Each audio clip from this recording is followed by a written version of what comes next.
All right. Does it look like it's recording? Yes, it does. Okay, great. All right, everybody. Good afternoon. It is 1:30 p.m. We are going to be having the second workshop for the RGVMPO fiscal year 2025-2027 Transportation Alternatives Set Aside workshop. We do have a call for projects. Oops. All right, sorry about that. So for those of you who don't know, transportation alternatives, or what we call in Texas Category 9 funds, is the largest funding source for trails in the United States. It's intended to expand travel choice, strengthen the local economy, improve quality of life, and protect the environment.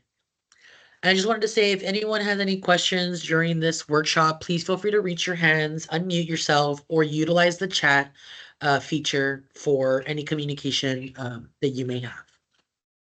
But moving on, talking about transportation alternatives, the with the bipartisan infrastructure law basically created a 70% increase in transportation alternative funding for the next 5 years.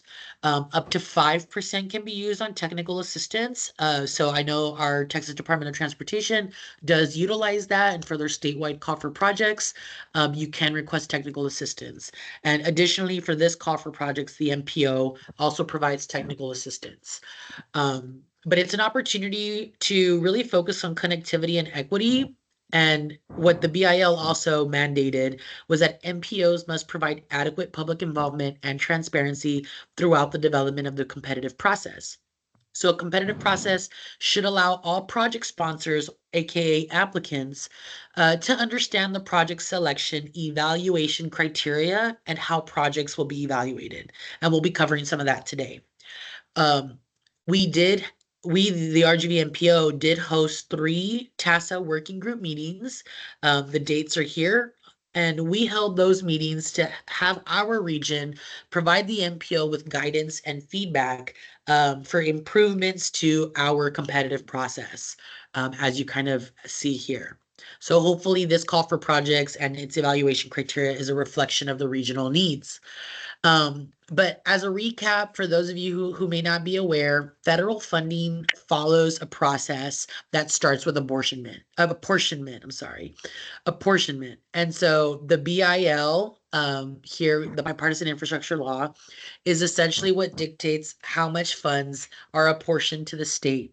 And then those funds, all use must comply with the Code of Federal Regulations.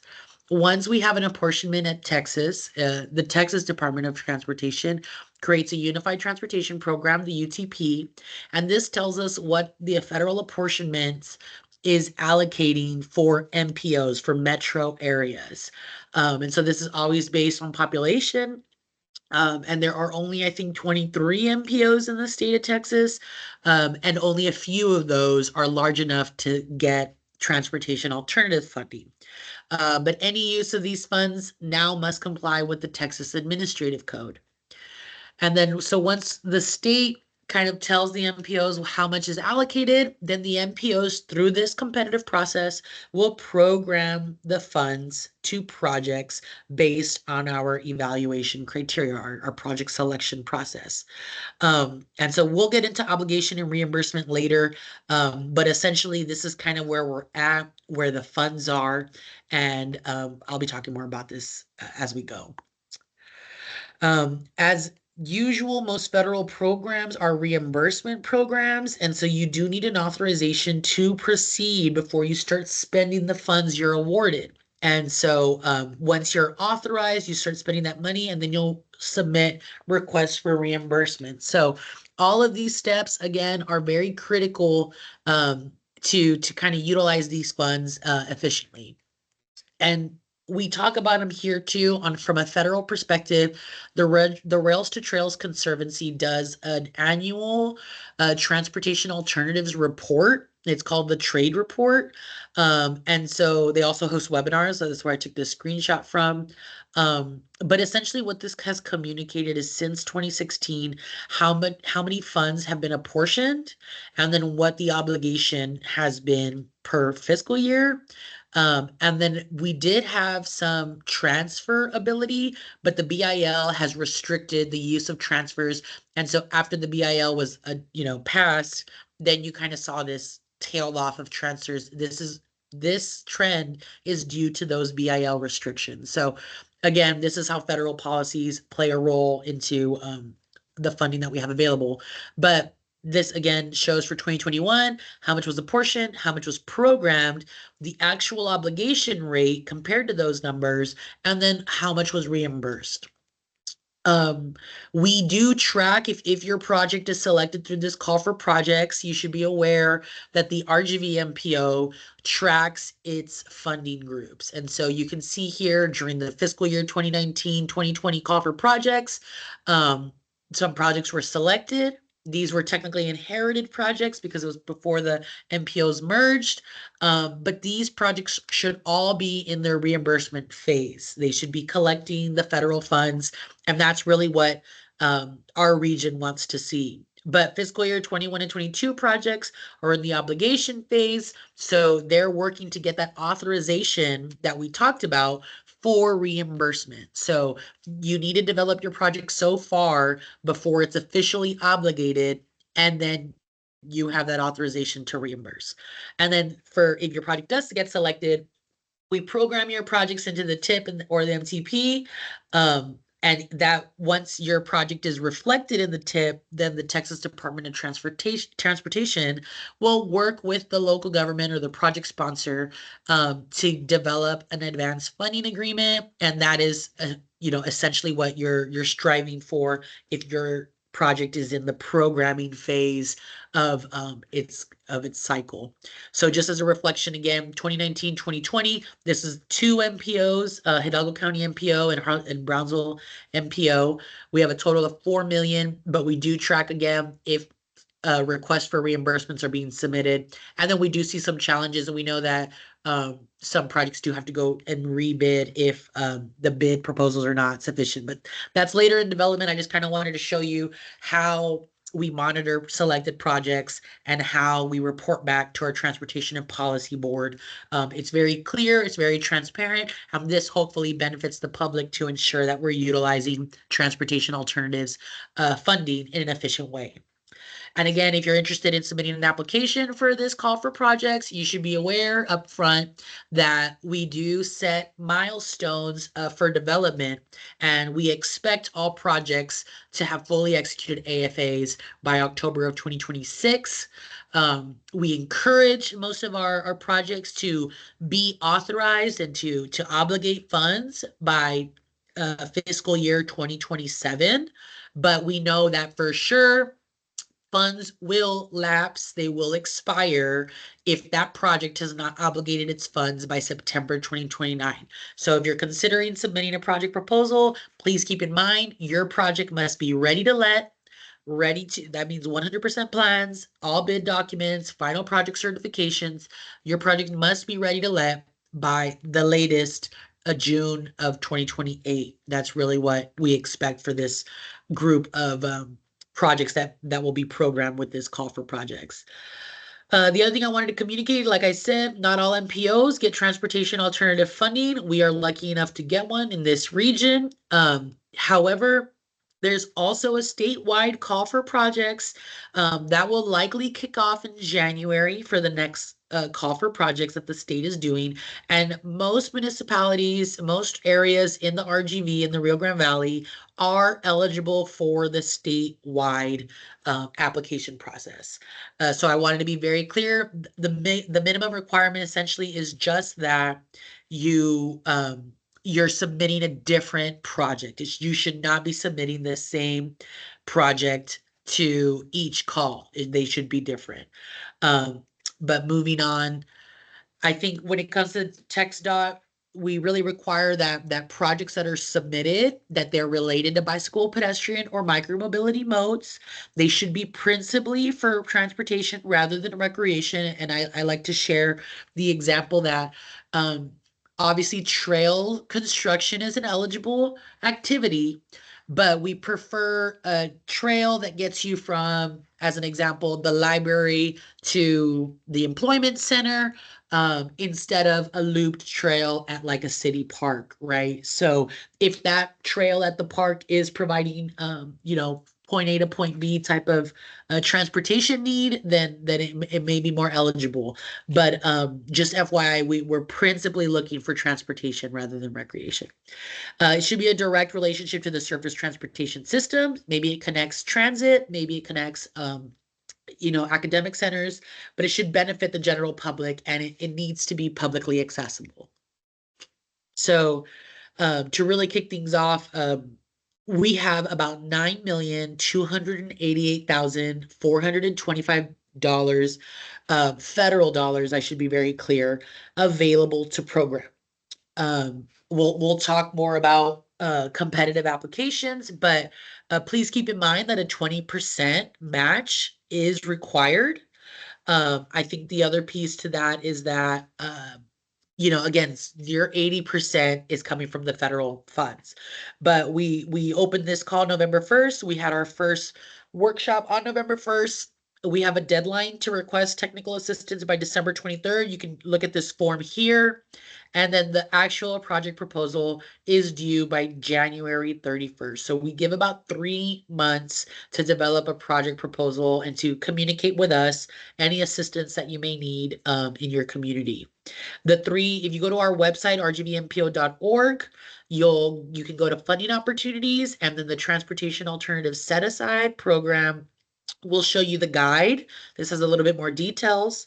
It'll show you the scoring criteria, and then it'll show you the actual application. So if you're interested in submitting a project proposal, we encourage you to, you have to submit the application, but reference the scoring criteria and the program guide for your development.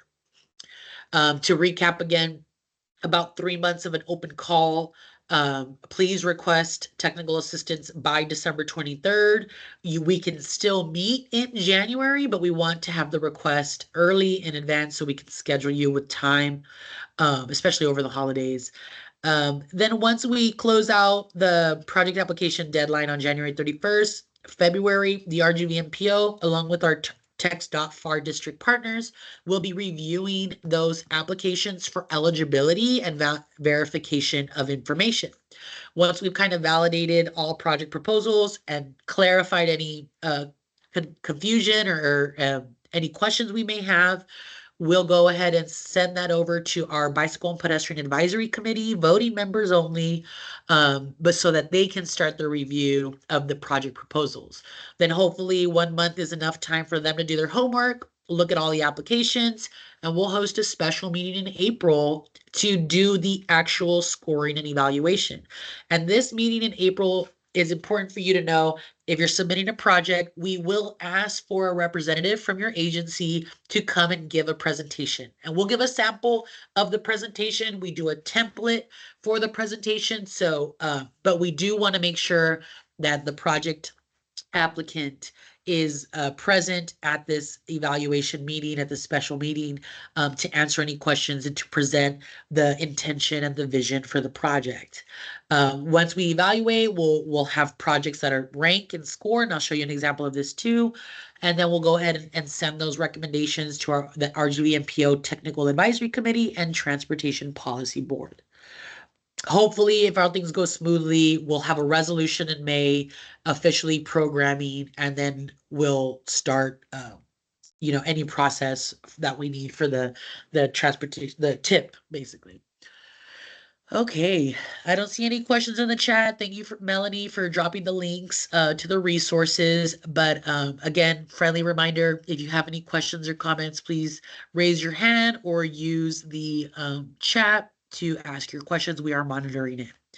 As part of this agenda, I'm going to go over the program guide, some key highlights, I suppose, that you want to look at or reference back at, and then the application itself, and then the scoring criteria itself. And we'll give an example by the end of this of a project that ranked high last call for projects before we go into the final discussion about technical assistance and evaluators. So Moving on, this is what the program guide table of contents looks like. We finalized it with a new appendix of previously awarded projects, and we have different contents here. So just kind of going into the summary of funding opportunity, that's the first section. Again, you're going to see here 11,610,533, and that amount is different than the 9 million I shared earlier because it includes the local match. So please keep that in mind. We have 9 million to program, but with the 20% match, we're actually programming about 11.6 million in projects. So as we kind of recapped a bit, the portion of funds are available as soon as fiscal year 2026 if your project is ready to go, but all funds must be obligated by fiscal year 2030, or in this case, August of 2029. So that's very important. Please submit projects that can obligate these funds in that time frame. So let's see. We talked about this too. This figure 2 is in the program guide, but essentially you're going to submit your application. Maybe there's technical assistance, maybe there's not. But once you submit, we're going to look at project eligibility. This is part of that review that I discussed. We're going to look at the location, the scope of work, the project sponsor eligibility. If it's a local government, we don't see any issues. We've also had academic institutions. We don't award projects to nonprofits. But if there is a question about this, if you have some questions about project sponsor eligibility, get with us. We can help you answer those. But we're going to also verify supportive materials. So we're going to look at your cost estimates. If you're working with another community or a county, we want to see if there's interlocal agreements, or if it's a railroad or there's certain you're utilizing an easement, we may need to look at some agreements. But please show us your maps, show us your property ownership so we can help validate and verify that information. And then we just talked about that process. So Bicycle Pedestrian Advisory Committee will receive those presentations and they'll evaluate and score. Then we'll go with a recommendation for approval before actually passing the official resolution. Okay. Eligibility. This is section B. Like I discussed briefly, local governments are eligible, transit agencies are eligible, a natural resource or public land agency. I'm talking about U.S. Fish and Wildlife, Texas Parks and Wildlife, the school district, nonprofit, or other local governments. It looks like they are eligible with oversight, with responsibility or oversight of. As far as the Rio Grande Valley is concerned, I am not aware of nonprofits that have responsibility for or oversight of trails, but I'm happy to learn more, and I would be fascinated if there are nonprofits interested in developing trail networks in the RGV. But check out our metropolitan area boundary. That's what this map is. It's in our UMAP. There's other data layers there. But if you're in the Rio Grande Valley, Cameron or Hidalgo, you will be eligible, and then some areas of Starr County. Oh, one critical piece in the program guide is what I've underlined here, which is only one entity is permitted to serve as the project sponsor and enter into that advanced funding agreement for the project implementation. So if you're working with other entities, agencies, I think that's great if a local government is working with a school district, but you want to make sure you have your interlocal agreement in place, and you want to make sure that one entity is submitting as the lead project sponsor. The other thing is, part of eligibility is consistent with federal guidelines. RGVMPO selected TA projects must contribute to a safe, contiguous, accessible, integrated walking and bicycling network that provides travelers with a real choice of transportation modes.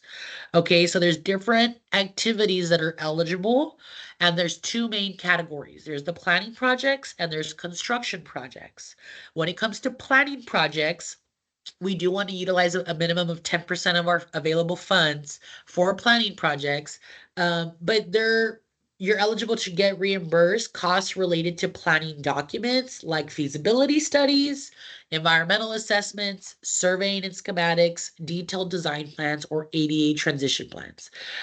This is also Bicycle bicycle and trail master plans, or even some transit studies if you're interested.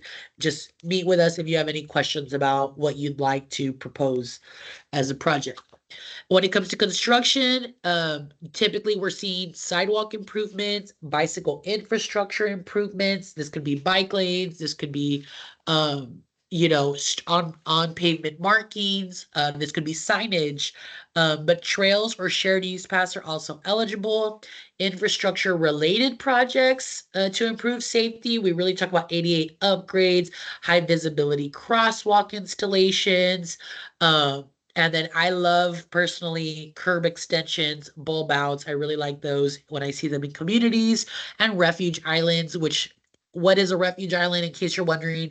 It just imagine your, 7-lane major thoroughfare, and a refuge island may be in the center lane, or it may be in, a certain area that somebody who may not be as able-bodied, or a child, can't cross all those 7 lanes in one light signal, but so they need a refuge island as a safe space in between something really large. But I digress. Construction of boulevards and other roadways are also eligible, and there's more information about boulevards in FHWA's definition and guidance. We also have a appendix and some other chapters on definitions in the program guide. But eligibility requirements, again, 20% minimum local match is required. This must be cash provided by the project sponsor. Sometimes, in some instances, state funds can come into play. And typically what we see are these economically disadvantaged counties program funds.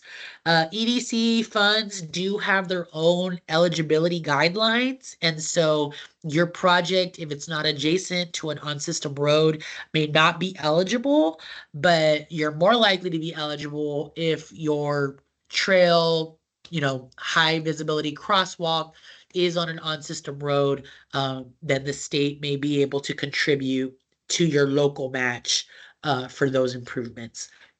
I put a snapshot here of one of the sections in the application. We'll talk more about it, but this column is what I want to kind of highlight here. You'll see where it says select and select here. So if it's category 9 and you want to use federal funds for this activity, then you want to hit category 9 here, and you want to hit yes, right? We do want PS&E reimbursed. But let's say you don't want, this is going to be local, this is going to be not reimbursed, but your construction is going to be category 9, right?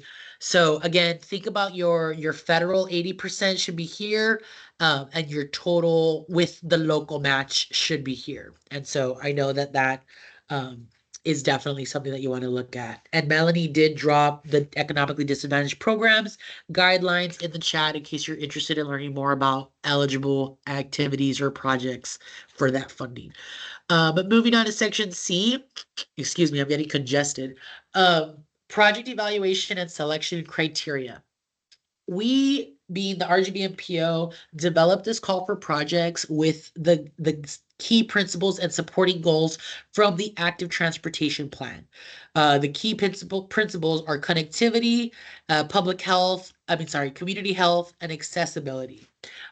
So we want to continue promoting and encouraging projects that kind of help us progress these goals. So again, if you may have some questions, but we talk a little bit about how we're incorporating these goals into our evaluation and selection criteria. Any questions on the program guide? I'm just going to mute myself for a second so I can blow my nose. I'm sorry. But please feel free to raise your hand or ask questions. If not, I'll be right back to continue.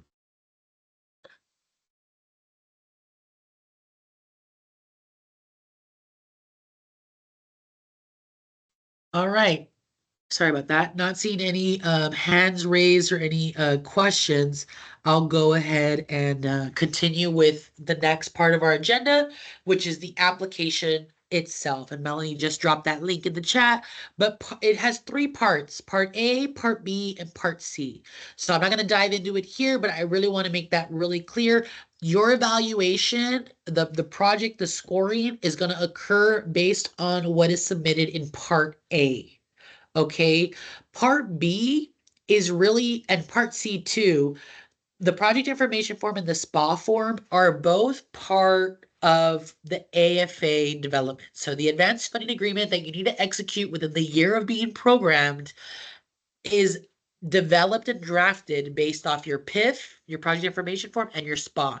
So by putting the PIF and the SPA into the application as separate parts, we hope that local governments can understand what forms are going to be requested to be submitted. And we're hoping that the PIF kind of helps you better understand your budget breakdown. And then the SPA form is really to help the local government better understand their staff capacity, their internal capacity and needs. So we'll start with the basic page one.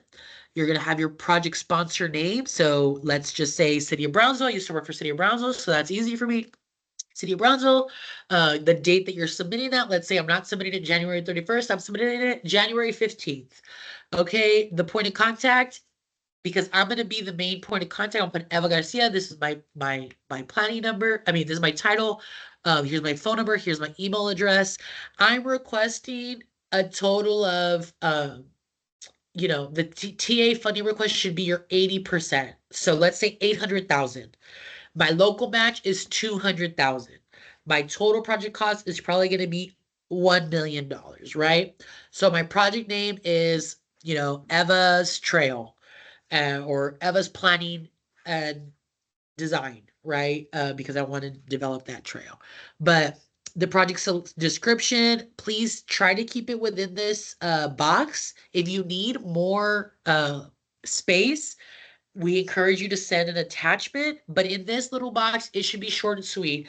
Eva's trail is going to be 10 feet wide on the, north side of Central Boulevard and incorporates, I don't know, let's just say transit improvements, ADA improvements, and whatever I want to do. If I'm not sure, like, don't put, a parking lot and, trailhead, because I'm not sure if I have the right of way for it. I'm not sure if I have that. Your scope of work should be short and sweet, and it should be something that's deliverable, not the dream. You definitely want to put in what you're going to do with the funds.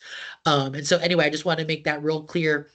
It should be short and sweet. If you want to add a narrative, if you want to tell your story, if Eva's trail connects to Sarah's trail and that leveraged, EPA dollars and other investments or private investments, we want that narration, but we encourage you to, attachment X, project description, narrative, right? Please label it, please provide it, especially if your story is a good story, but this should be the short and sweet part of it. So this project length is 3 miles, and it's going to be from, Los Albanos Boulevard to Palm Boulevard, whatever.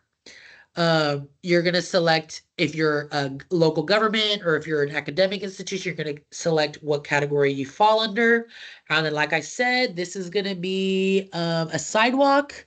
It is going to have, we talked about safe routes, promotional activities. Maybe I want to do some promotional activities there. But essentially, you want to definitely mark the activities that you're going to do with this project. Now, diving into these other page two, this is directly related to the scoring criteria. So like I said, you're going to submit the application, but you want to reference your scoring criteria, because that scoring criteria will tell you how many points you can your maximum amount of points for each of this section. So, if you have a construction project and you've already done some schematics, maybe you want to say that you have those schematics, or you have 30%. You haven't started environmental clearance? No, right? Right-of-way status, like NA, if you own all the utilities. We do ask that you provide proof of property ownership or related agreements. I know we've built a trail off a drainage easement, and so we needed to show that drainage easement agreement. But again, does your project have right-of-way utility needs?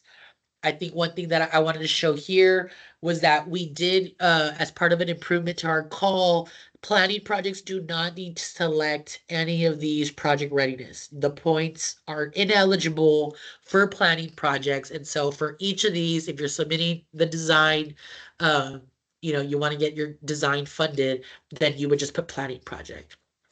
Okay, moving on to resilience and safety benefits. Like I talked about, I definitely want to do some curb extensions. I definitely want to do some signage improvements. I love crosswalk visibility enhancements, and my project is going to have some crosswalk in, again, anything that you can deliver because you are going to be scored on it. You are going to be asked to deliver on it, basically. We don't want to give points for projects that are not actually delivering what they're receiving points for. Uh, but other proposed infrastructure elements, like we talked about the bicycle pedestrian crossing. We talk about this. I know there was questions last time about side paths with less than 10 crossings or driveways per mile. Why does that get safety benefits? Well, it gets safety benefits because if you have 10 crossings or more, then there's that many more conflict points. There's more potential that a motorist is going to hit a pedestrian with there being more driveways. If you have a 3 mile route and that sidewalk has less than 10 crossings per mile, then it's a safer route because there are fewer conflict points. Um, so that's one thing I wanted to talk about. When it comes to resiliency, though, we have a drop area. And so one thing that you can do here, this is also new to this call for projects. I like permeable materials. So it's use of permeable surface materials or, bioswales and rain gardens in my curb extensions are part of my project, then we can definitely include that and you're more competitive for implementing resiliency strategies and safety strategies in your project. That it's essentially the scoring criteria is an incentive to develop higher quality and more productive projects, essentially. All right. So when it comes to section C here on the application, this is about equity. We did see in the BIL that there were new provisions to basically include prioritization of projects for high need areas. Okay. So you will select here if your project is in a high need area, and we will do, oh, I'm sorry. I don't know what happened there. Oh, well, that's fine, actually. Let me go to that section. So here we'll see, essentially that we're going to do our analysis here. Based on the information you're giving us here and here, we're going to look at that route and we're going to develop, how much of that is elderly, what percentage are people living with disabilities, what percentage is a zero car household, and what percentage is living below the poverty line. And so that will go into your scoring criteria as well. And then you're just going to select yes or no, but we'll provide these numbers. So when it comes to number 12, please don't worry about submitting anything. We will do that analysis.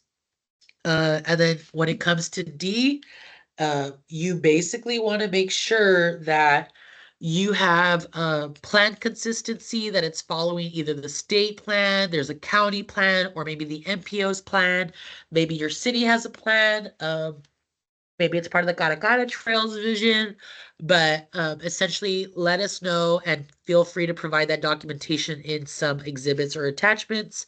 Um, and then, yeah, I'm going to show you an example of how to demonstrate your project's connectivity to multimodal transportation systems like transit stops or other sidewalks or trails. And then again, its connections to public buildings, schools, or parks. So if your project is between cities or close to other cities, please communicate that with us via your map, but also check one of these off. And if you have any questions, please talk to me about clarity. Let's see. Excuse me. Are there any questions on the application? All right. On the project information form, we are essentially going to submit the same. I think I am going to escape this for a second. Let's see. This looks better. Yeah. All right.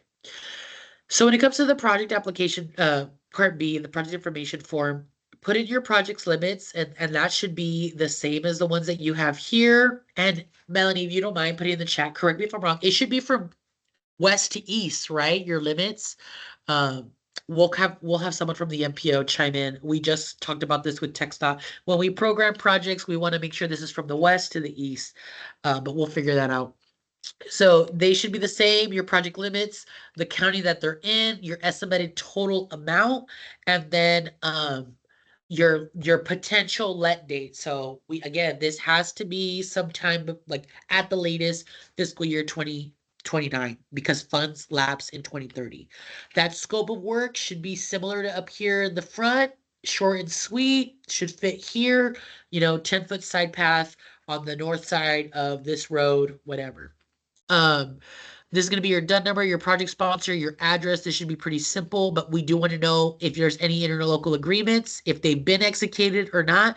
They don't technically need to be executed by your application submission, but we want to know that you're progressing interlocal agreement so that your advanced funding agreement isn't delayed. We want to also know who is going to be your project manager. Your local government project manager should have the LGP 101 certification. Um, and so I think that's something that we're going to drop in the chat. There are some text dot trainings, certifications that we really encourage you to have more than one staff member on once more than one staff member on that has this LGP 101 training. It'll really help with project development and understanding the state and federal requirements if you have people go through that training. And they do expire every 3 years. So if you maybe have people on staff, but you want to make sure that they're renewing that certification because of new regulations, new codes, new federal requirements. All right, and then we talked about this a little bit. We really hope that you reach out to us and request technical assistance so we can kind of answer questions and guide you through this. Even if your technical assistance is like a review of documents, let us know. We want to make sure that we understand what you're requesting in funds and in scope of work, and that it's again consistent throughout the application you're submitting. Let's see what else. So here, yeah, you're just gonna put basic information. If you don't have your 10, that's okay. Again, this isn't gonna be part of the evaluation. This shouldn't be, this is not gonna affect your score or your project rank, but let me go back to my PowerPoint. I know I did put some slides in here for this. Oops, I didn't mean to start at the beginning. All right, here we are. Yeah. There was the training catalog. So we talked about this. I should have gone back to my slides, but if you go to TxDOT and you go to business, project development resources, training, you'll see their training catalog, and you'll also see how much availability they have. So we see FAR District here for an in-person training in January, and there is still some availability. We really want that to fill up so that we have certified project managers in our region. But there's also virtual ones if you want to do one sooner, and keep an eye on it. If you're not able to register for any of these up here, there'll still be some coming up. Let's see. And the other resources we want to share that you can also find on the TxDOT website is this local government projects workbook. It has very much a lot of the details that's not in our program guide, but information about oversight from TxDOT, information about what TxDOT project staff will support you, how to coordinate for the project. And then this is a little bit about having an RPIC, a responsible person in charge. You're a qualified person. They'll talk about having those certifications, the process for advanced funding agreements, et cetera, et cetera. So this talks more about what non-construction projects require, procurement of professional services. If you are submitting a planning project, I encourage your project manager to give this a little bit of a read to understand what requirements are going in. So yeah, we talked about this. You're just going to fill it out. This is going to show you, if you have someone on staff that or the capability within your procurement department, within your finance department, if you have what you need to do this. If you start filling out the SPA, and like just as an example, smaller communities typically don't have as much capacity as larger communities. And so you may go through the SPA form and realize, you know what, you need a little bit more help. So maybe as an example, we have an example where Los Fresnos is working with the county, Cameron County, to develop Los Fresnos' project because Los Fresnos doesn't have the staff and they wrote an interlocal agreement and Cameron County approved to support them. So I encourage you, if you're a small community, look at a larger community. I know Brownsville was also doing a project with Los Fresnos and had an interlocal agreement. So, I give kudos to Los Fresnos. They're able to get more done for their small community because they're leaning on their bigger brother and their bigger sister, right? The county and their neighboring city. Um, but the SPA form will basically help you learn a little bit more about that internal capacity. Any questions on the application? Gonna blow my nose one more time. Give me a second.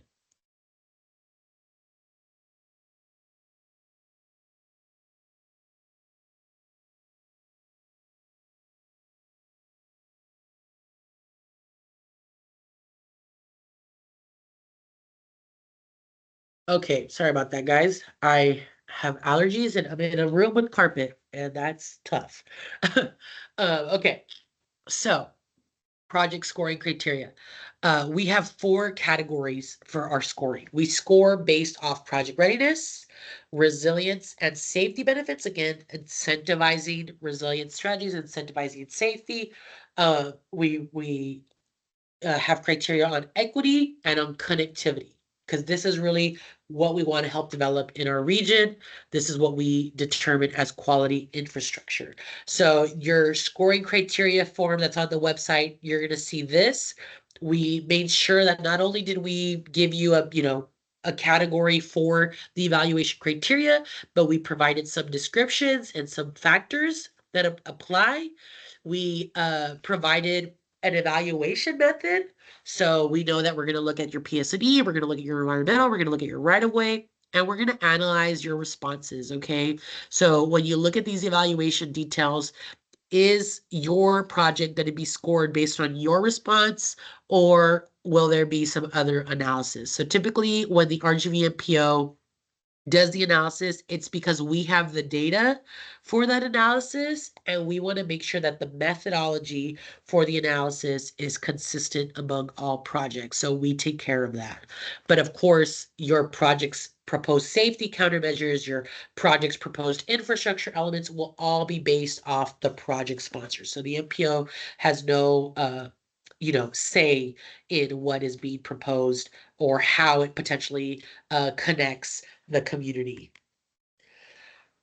And this is, yeah, to better understand the project scoring criteria, you'll see here, this is probably the newer part, because we don't apply points for project readiness to planning projects.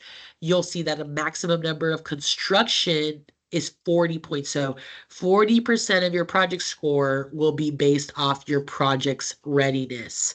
If you have any questions at all whatsoever about how to demonstrate your project's readiness, please consult with us. It's a very much a situational uh, uh, it's situational, period. So let's discuss your project, let's discuss your ideas, your desires and vision for the proposed project, and we can kind of help demonstrate maybe what's more competitive in that. So just want to make sure. Um, so then you'll start seeing the difference here with resilience and safety benefits. For construction projects, resilience and safety is 20% of your total maximum points. And for planning projects, it's 35%. So about a third of your project is going to be based on how it improves safety or resiliency. And you can see here the range in total maximum points per evaluation method. So again, for planning projects, you can get up to 8 points. But if it's construction, you can get up to 5 points. And so just wanted to make that really clear about how projects are being evaluated. Let's see what else. Equity, 20% for construction, 30% for planning. I actually thought it was really interesting that the region wanted to score resiliency and safety higher than equity. But I think that speaks to our rates of serious injuries and fatalities in this area. So again, in your application, you're not going to submit a lot of information for equity. You're basically going to tell us where is your project going, and then the MPO will map it. We'll pull all the data that we need. We have some federal tools that we utilize. They're on our website as well. And I'll show you right now how we kind of present that information to you, the project sponsor, and to our evaluators.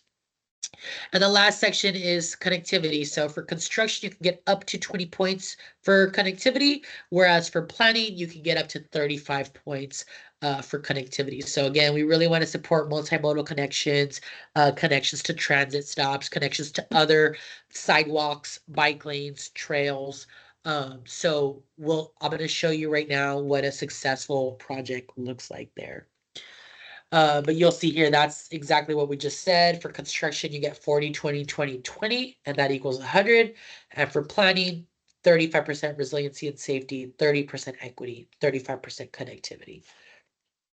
And so once we get all our evaluators in a room, all the projects will present themselves, and what you'll see is RGVMPO staff will work really quickly to put in everybody's scores. What they get is they get a form like this.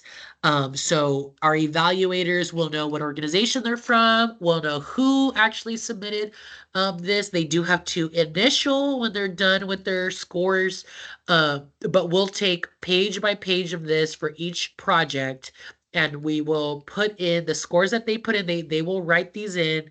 We'll put it into an Excel, and then the RGVMPO will show this as part of our backup and our justification for these project ranks. So you can see here, none of the projects that were submitted got 100 total points. But when we averaged everything, the highest scoring project had an 89, while the lowest scoring project had a 71. So just to kind of be clear too, because some were planning and some were construction, even though these two planning projects were on the lower end, they still got funded because we set aside funds for planning. But the construction, really, we were only able to fund up to number 8 here, leaving out these two construction projects. And number 8, they only got a fraction of their total request. That you see that their request was 3 million. We weren't able to fully give them that 3 million. But that's how the process works. It's very important that the MPO communicates this to our project applicants, but we want you to understand how your project will be evaluated and how they're scored and ranked. So with that, I don't see any questions in the chat again, but I Road Hike and Bike Trail Phase 1 was the highest scored project here. So we wanted to utilize it to show an example of how your project will be presented. So as I mentioned, during that special meeting with BPAC, the MPO will provide the project applicants with a template PowerPoint. This was all developed based on this template. We put name of the project, the request, the project sponsor, the type of project, and then the scope of work. So this is a good size scope of work, but very clearly they say phase 1 of this project will be a 1.2 mile long, 10-foot wide shared use path that commences at the southeastern terminus of the existing regional linear park, which is, 1 mile south of Moore Road, and it runs southeast to I Road, then south to Javelina Drive, connecting to the proposed I Road Hike and Bike Trail Phase 2. So when you read it, you may have a little bit of questions, but immediately we're asking for a project map. That, again, this is part of the template. We're just going to put this slide is for a project map. And so what FAR did here was provide a good map where they also highlighted what is actually being funded or requesting to be funded, which is this little section. But it shows that if we fund this little section, it leverages and connects other infrastructure, other investments. So again, I think this really helped this project sell themselves, because you're basically saying, hey, help me with 10% of my big connection, right? My of this route.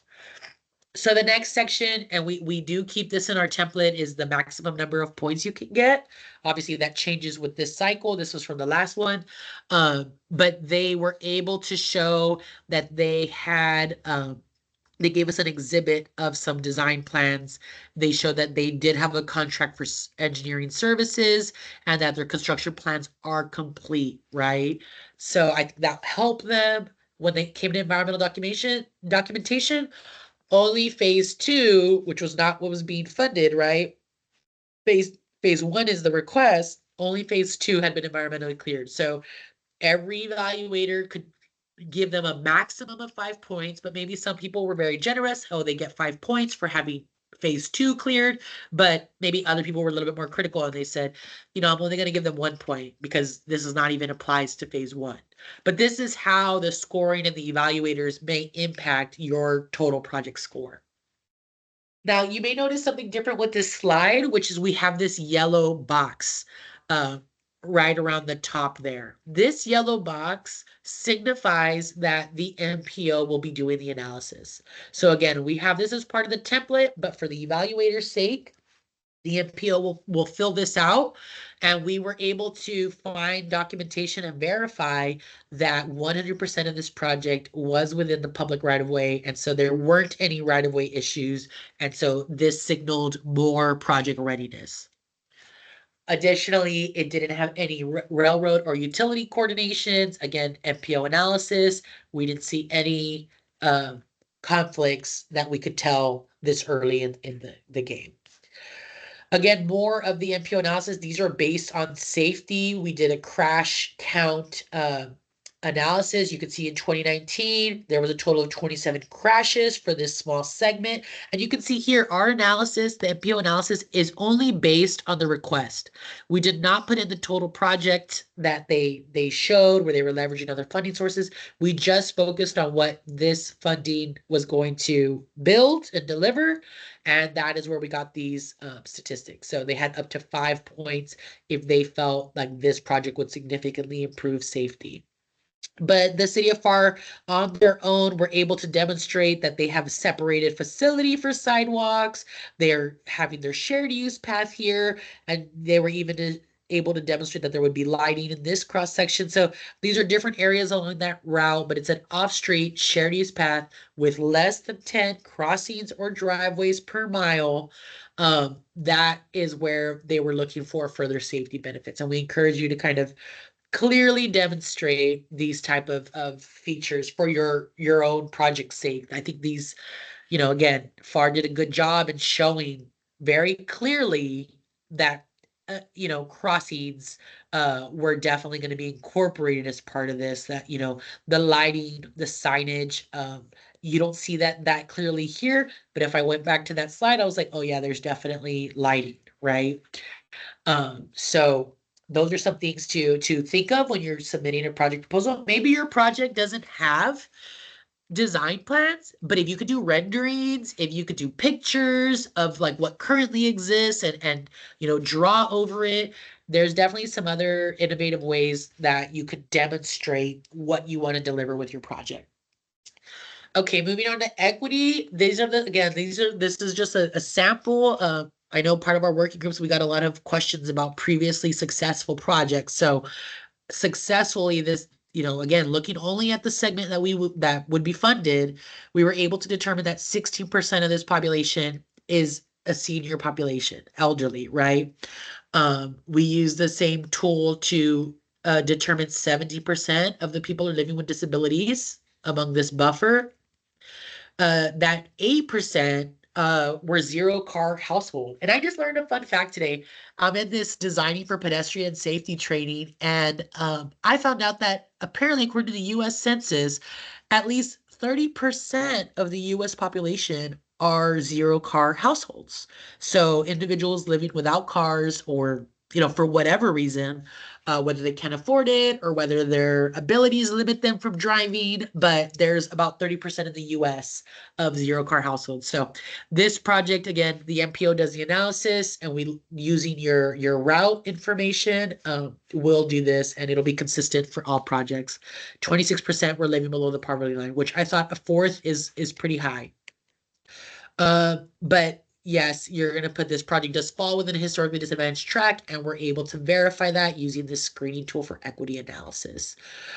So that again, these sections where you see the yellow are areas that the MPO does, but in these other areas, the FAR was able to demonstrate, oh yeah, this project is in a local pedestrian safety and wellness plan, and they took a little screenshot in their presentation. In their exhibits, in their submittal, they may have had this as attachments, but in their presentation, they just took some screenshots. This is part of the regional plan, and they were able to show what their project was in this FAR area, and that they were developing infrastructure consistent with our guidelines. So connectivity, existing transportation system. I really like this map. You see 1, 2, 3, 4, 5, 1, 2, 3, 4, 5. You're able to kind of see what they're talking about. So they very clearly say, here, this route through what they're leveraging provides access to Route 30.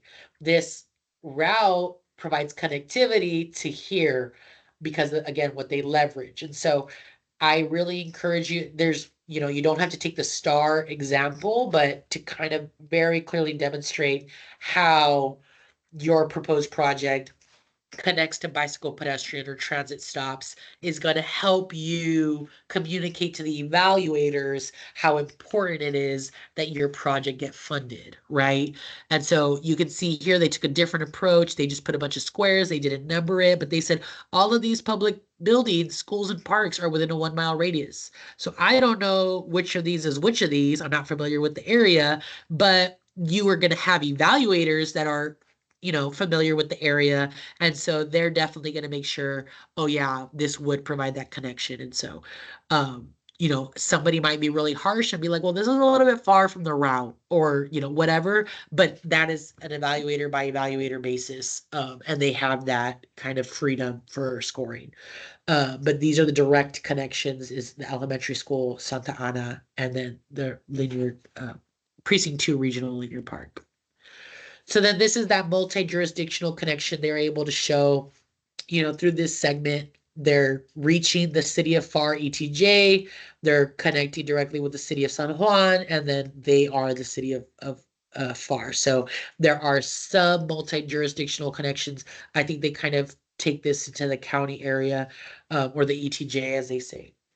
But are there any questions before I move on this sample project?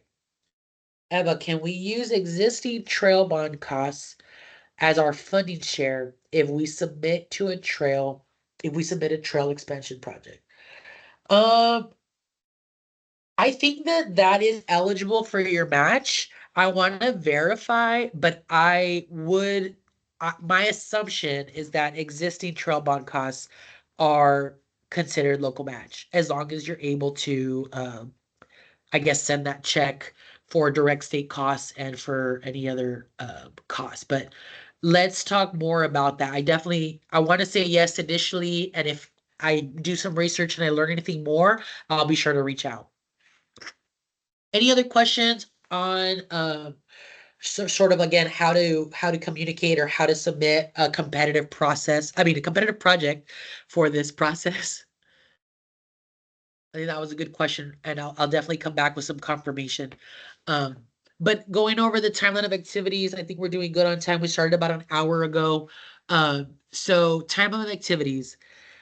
We're kind of here on the second workshop. This meeting will be recorded and posted on our website, so you're going to be able to access it if you want to come back and hear what I said, or look back at that example. Definitely do that. If again, we did have one question right now. If we're able to get more clarity, we will be posting questions that we received with their answers for everyone's knowledge on our website. We don't have any yet, but again, we'll be posting that by the end of the month. And then deadline to request technical assistance. That is in this form on our website. You saw it at the very bottom. It'll populate, it'll open this up. You'll populate your name, your entity, your email. But what I think the helpful part of it is, when do you want to meet? When is a good time? And so give us your primary and your alternate availability, and we will automatically get an email. Melanie and I will automatically get an email, and we will schedule that time in advance for you. And so, again, you could submit that request form today for January or for December, and we just want to get it on the calendar to make sure that we're prepared for that. But all projects will be submitted by January 31st, and so on and so forth. So April would be the time that we expect these presentations to come out. So again, we encourage you to submit backup documents and maps in your application as exhibits or attachments, but for sure, for your presentation, you kind of can see what we're expecting for April. And then, so the last thing I wanted to hit, besides technical assistance requests, is the project evaluators, right? So back when we were with the, um, I'm sorry, back when we were with the working group meetings, we had some feedback from the last call that it maybe the evaluators weren't representative of the entire region. And so how do we create equity, geographically? And so we pondered it, we researched it, we found a couple of options, and what rose to the top during the working group was rotate evaluators from different areas to make sure all regions were represented. So we looked back at who, what agencies were part of the last call and which agencies are part of the current Bicycle and Pedestrian Advisory Committee. So again, Bicycle and Pedestrian Advisory Committee really does the evaluations. So we still have 4 vacancies, 1 for public agency, 1 for economic development agency, and 2 stakeholder agencies. These are on a rolling basis appointments, so this is subject to change. But as of right now, as of November 1st, we had 3 regional public agencies. Well, I'm sorry. That's currently what we have is 2 regional public agencies, 2 Hidalgo County, 3 Cameron County, 2 regional bicycle-oriented agencies, and 2 citizens at large, which are predominantly from Hidalgo County. But I think we just appointed a new bike ped citizen. And so, yeah, there are actually 2 more vacancies now that I'm thinking about it here. So anyway, all that to say is that the rotation does occur, and that again, we still want to encourage maybe a representative from Starr County or other areas. But if you feel like you're not being represented as part of this process, please talk to us. We encourage you to apply to sit on the BPAC. We only meet every other month right now, but that is definitely an option for most of us. Let's see what else. Thank you. Have a good one. That's basically all we got, actually. I feel like I might have skipped some things. I'm going to stop sharing for a second. But do we have any questions from anyone?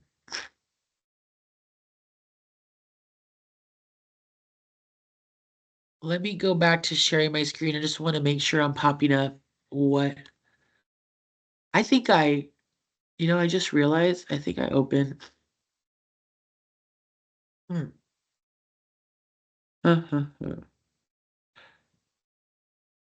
Alrighty. I think that is all I got.